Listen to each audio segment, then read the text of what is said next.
I want to talk about Raaha in a second, but when you were talking about your friends, I don't have an actor's life, but my life is also on a plane, traveling, moving around. And I speak to my best friend, who was my best man at my wedding, probably 3 times a week. And I completely agree with you. It's all because of him. Because when I call him, he'll make time. Yeah. He'll shift his schedule. He'll be Yeah. available to figure out a way. And because of that, it allows me and us to maintain this friendship. When, I left living in London 8 years ago, and we've been able to, with all our time zone issues and everything Yeah. else, maintain this friendship that we've had for 20 years now. Yeah. And I'm so grateful to him, because you're so right that if individuals like that, and again, we do our own part and make up for it. And now I'm flying to Dubai to go and see him, because he now moved to Dubai. And so I'm making sure that I go and take out a few days to just catch up with him. Yeah, like when I met you in New York for breakfast, the day before that, I spent the whole day with my friend Meghna, who's my New York friend. So the 2 days that I was there, I made sure that I met her on the one whole day that I was there. And it's like you do your best, but I know in my heart that they're doing better. And I'm very grateful to them for that. And whenever it feels like, because it's life's give and take, right? Whenever it feels like one's taking too much and the other's giving too much, we find a way to balance it out. Yeah. It is something that really grounds me. And I remember, like, at the most important moments in my life, you just want these people around you. You don't want many people around you. You just want your really close friends around you and your family around you. Yeah, you're so right. What was it like with your wedding, with having them there? Was that like a special experience? Yeah, we got married at home at our house where we were living together and are still living currently. And it was like 40 people, and my girlfriends were like 9 out of the 40 people and their plus ones. And it was amazing, and it's one of the fondest memories that I've had. But like, I remember even when I was in hospital, like just after I'd given birth and everything, like I asked my sister, have you told the girls, have you informed them? It's the first, it comes to my mind, like these things, they're sort of embedded in me, in my body.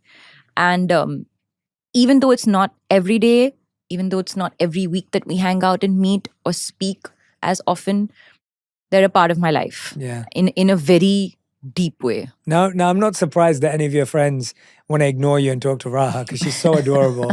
I was just telling you, I saw this video of you. I think you and Ranbir and her were traveling, and the paps were like waving at her and said hi, and then she waved back and said hi, and it was the most adorable thing. I sent it to my wife straight away. I was like, look how cute she is. Like, she's adorable. And how has motherhood been for you so far? I remember, like you said, in New York, you were missing her. Yeah. Like, I remember you talked about her so much. Like, how has it been for you? What has been a surprise, and what has been something that you expected it to be that way?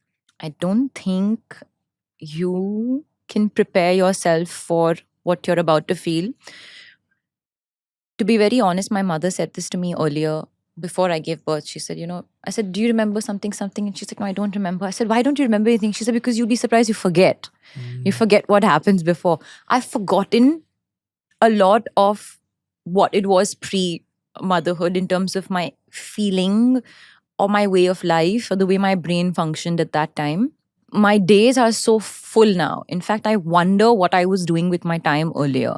Even if I was not working, what was I doing in the day? Because now it's a full day. Like, wake up at 7 o'clock in the morning, and she's asleep by 8:39, and I'm asleep soon after by 10:30. From 7 to 10:30, it's like you're on a treadmill. It's just like you're running. When you speak about surprises, there are multiple surprises on a daily basis currently, because she's a toddler. She's a 2-year-old right like now. She's just turned 2. So now she's really bubbling. Yeah. There's a lot of surprises every day. It's definitely ever evolving, the feeling of motherhood. But I think one thing I can say for sure, and it is a good thing, but sometimes it can also be a bad thing. Bad is the wrong word, but like, it can also be something that people have to put up with, is that I think I've just, of course, become very incessantly protective ever since she was born. So I remember the earlier months, after she was born, it was bliss for me. I really enjoyed the instant sort of survival, like this being needs me to survive at this moment, so that very survival sort of nurturing feeling, even though there were sleepless nights, etc. And of course, I have to acknowledge the fact that I'm hugely privileged in that aspect, that I have help and I have a great support system and all of that.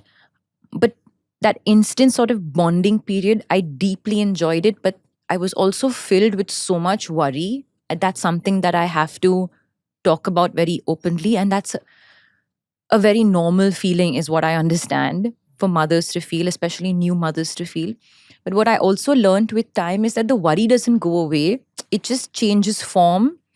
And it, depending on your personality as to how anxious your mind is, or whether you're able to deal with certain situations better, it might move forward differently.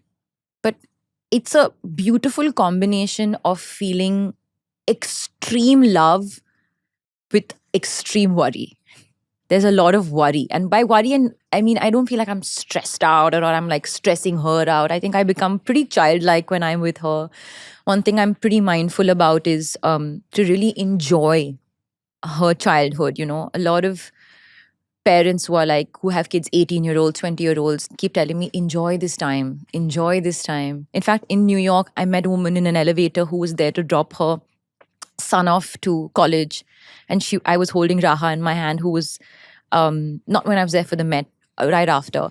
I was holding Raaha in my hand, and, Raaha was fidgeting with her. And she said to me, just enjoy this time. I'm dropping my son off to college and time just flies. And I could see the pain in her eyes. So I really take that advice very seriously about enjoying the time. So I really try and be very present with Raaha, which is something that I don't do very often in my other, moments in life. I'm always like, people always telling me, you've left the building, you've reached home. I'm always like 10 steps ahead. But with her, I try to be a lot like in the present and in the moment. And it happens more naturally because I want to enjoy every second. But there is a sense of like, I'm always like, my heart is just way wide open.